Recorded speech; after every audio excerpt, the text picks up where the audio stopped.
Good Yontif. Russian Jews in the 1970s used to tell a joke that captured the predicament of being Jewish in the former Soviet Union. One day, a rumor spread of a food delivery the next morning. A line formed early outside the supermarket. Soviets of every background gathered, hoping they might feed their families. Several hours later, a store employee announced, "Attention, attention, the delivery will be arriving shortly. Unfortunately, there isn't going to be enough for everyone. Jews, please go home." And dejectedly, the Jews in line departed. Later, the man came out again. "Attention, attention, the delivery will be arriving shortly. There isn't enough for everyone. If you're not a veteran, please step away." And those who hadn't served left. And the next time it was, "Only Communist Party members may remain in line." And as the sun set, a final announcement. "There's no delivery at all today. Everyone, please go home." So one party member then turns to another. "Those Jews, why do they have all the luck?"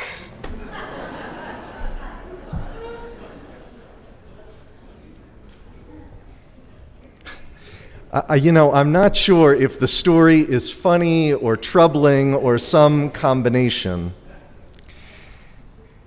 But it's an unsettling reminder that 200 years after the Enlightenment's promise that all people are equal, religious discrimination still flourishes in our world. The statistics about anti-Semitism, the discrimination aimed specifically at us because we're Jewish, are alarming. According to the ADL, more than 1 billion people globally hold anti-Semitic views. Those attitudes have frightening consequences. Internationally, the Cantor Center at Tel Aviv University reports that Germany, as just one example, had a 70% increase in violent anti-Semitism in 2018. Domestically, the tragic murder of 11 Jewish worshipers at Tree of Life Synagogue in Pittsburgh last October. It was the single deadliest expression of anti-Semitism in American history. But there were also 38 other physical assaults against Jews across the country last year, a 105% increase over 2017. Here in New York City, the NYPD reports more than half of all hate crimes in the city were anti-Semitic during the first quarter of 2019. That's almost double the same period from a year earlier. So yes, anti-Semitism in America includes the high-profile and senseless violence of Pittsburgh and of Poway, but it also hits closer to home. 6 months ago, swastikas were found at New Rochelle Middle School. Even more recently, the symbol of Nazi hate was found in a Scarsdale High School bathroom and in Pelham Middle School. The ADL notes that 249 anti-Semitic incidents in 2018 were specifically attributed to extremist groups and extremist ideology. Ideology was certainly at play in Pittsburgh, where the perpetrator had a documented history of engagement with the white supremacist fringe. He was a follower of the groups that gathered under the Unite the Right umbrella in Charlottesville in 2017, and he internalized that hate-mongering and acted on it when he attacked Tree of Life last year. Deborah Lipstadt, one of our leading authorities on anti-Semitism, observes that one of the things that makes this moment particularly troubling is the fact that, quote, we're seeing a perfect storm in that usually anti-Semitism comes from either the right or the left, and today we're seeing it from the political right and the political left. Take, for example, the case of the spring 2017 Chicago Dyke March, seeking to celebrate the rights of lesbians as part of Chicago's Pride Month. 3 women were forced to leave the parade that year because they carried a rainbow flag that had a Jewish star on it. March participants were triggered by their perception of an Israeli flag. And because the march protested all oppression, the Jewish marchers were forced out on the presumption that they were anti-Palestinian. Israel-supporting activists were subsequently excluded from other women's marches, and this year's Dyke March in Washington, D.C. specifically banned the presence of all Israeli flags. I'm concerned for the plight of the Palestinians too, but when the right to march with an Israeli flag is trumped by concern for the Palestinians, with some anti-Zionists on the left calling for Israel's destruction, that becomes a dangerous expression of anti-Semitism. And so, this evening we stand up to hatred and discrimination in all its forms, including when it shows up in our political discourse. Whether we're speaking of a president of the United States or a freshman congressperson, there is no room in our country for anti-Semitism or discrimination. We will not stand for it. We cannot afford to stand for it. For the Jewish people's safety and our future in this country and in Israel requires that we stand up for ourselves. Tonight on Kol Nidre and on every single night of the year, the very survival of our people depends upon it.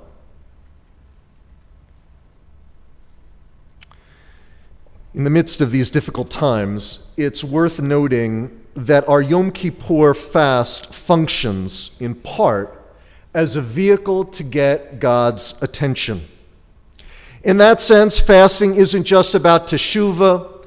It's about returning to the age-old Jewish spiritual practice of expressing outrage and begging the Holy One on high to empower us to act. Yom Kippur is our hunger strike.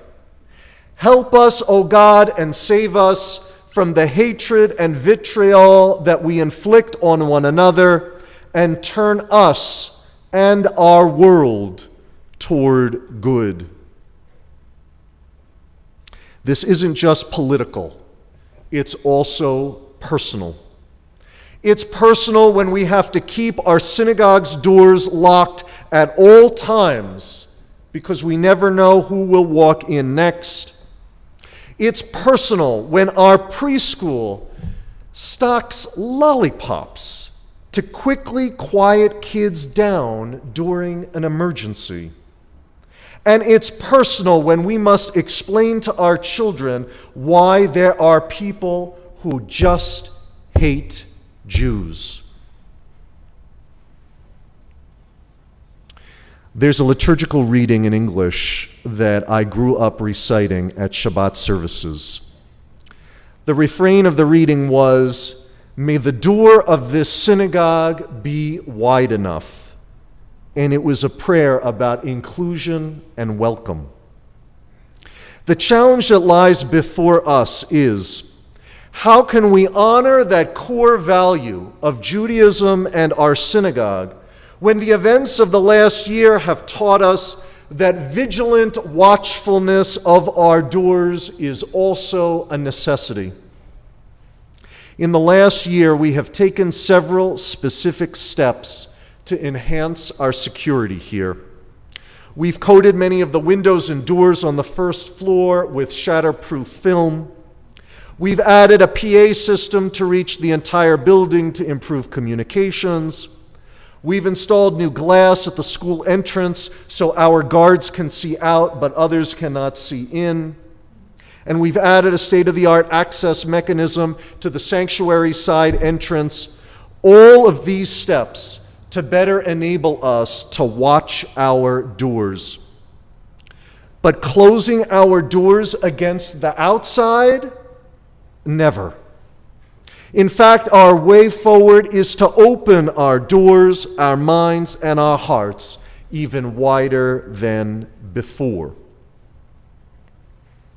It would be a mistake, in my opinion, to only think of anti-Semitism as a, quote, Jewish problem. Anti-Semitism is a core component of a larger human crisis of discrimination.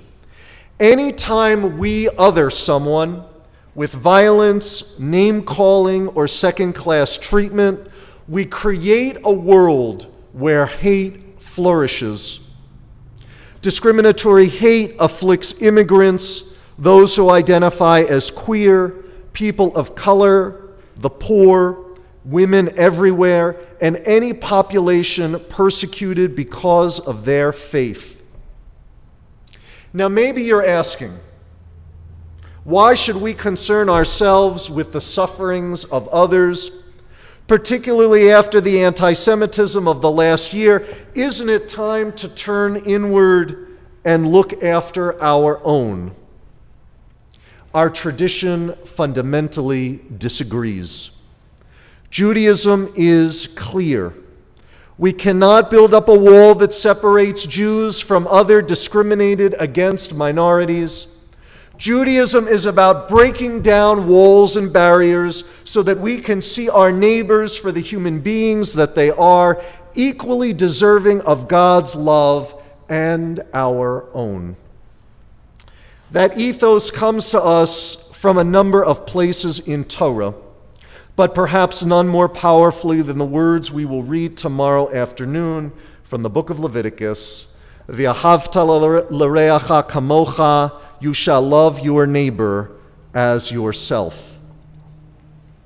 Contemporary Bible scholar S. Tamar Kamiankowski notes that the Hebrew construction v'ahavta le is unique and means to convey that loving one's neighbor isn't just an internal emotion that we feel. She writes, quote, there is an implication of action in the commandment.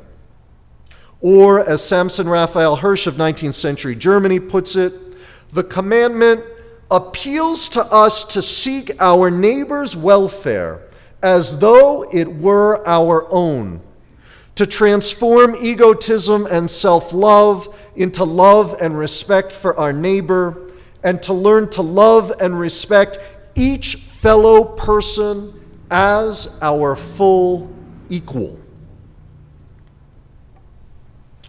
The imperative to care about others who suffer also grows out of our experience of the Holocaust. Martin Niemöller, the Protestant pastor and anti-Nazi activist, famously observed, first they came for the socialists and I didn't speak out because I wasn't a socialist. And then they came for the trade unionists and I didn't speak out because I wasn't a trade unionist.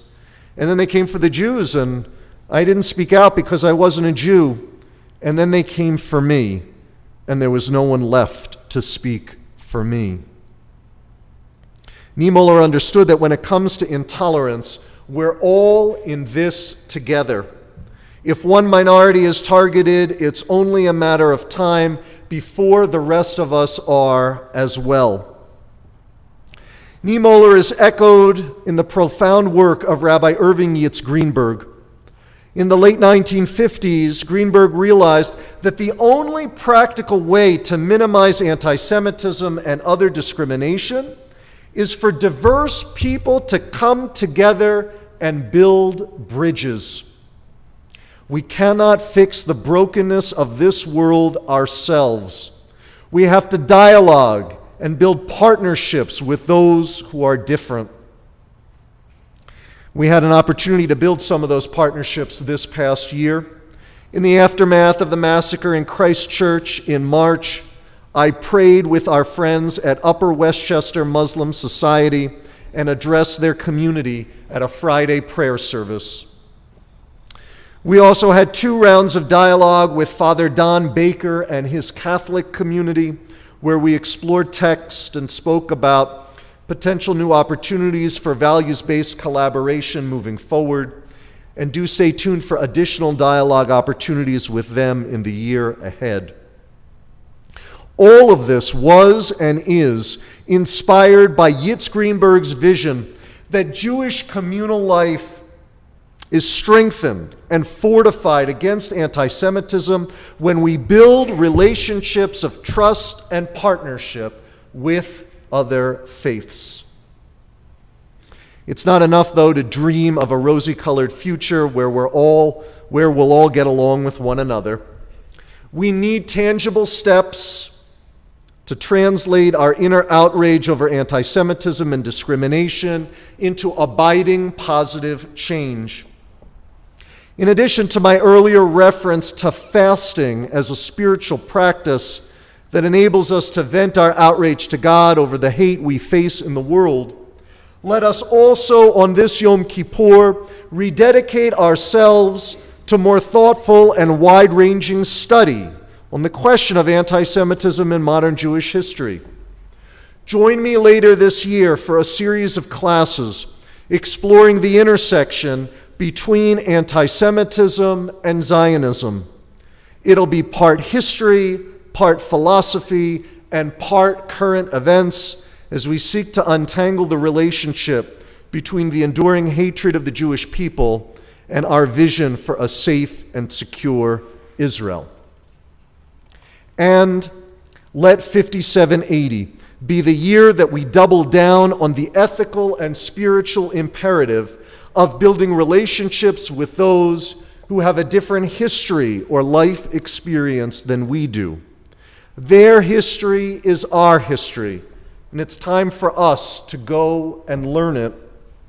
We'll have the chance to do that together this spring when a synagogue delegation travels to the American South for 4 days of reflection about the history of the civil rights movement and all the ways our Jewish values continue to speak to that movement for change.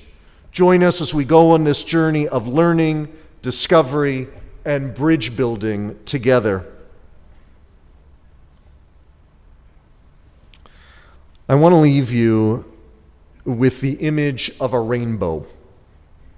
For more than 3,000 years, it's been a Jewish symbol of hope and a reminder of our obligations to all of humanity.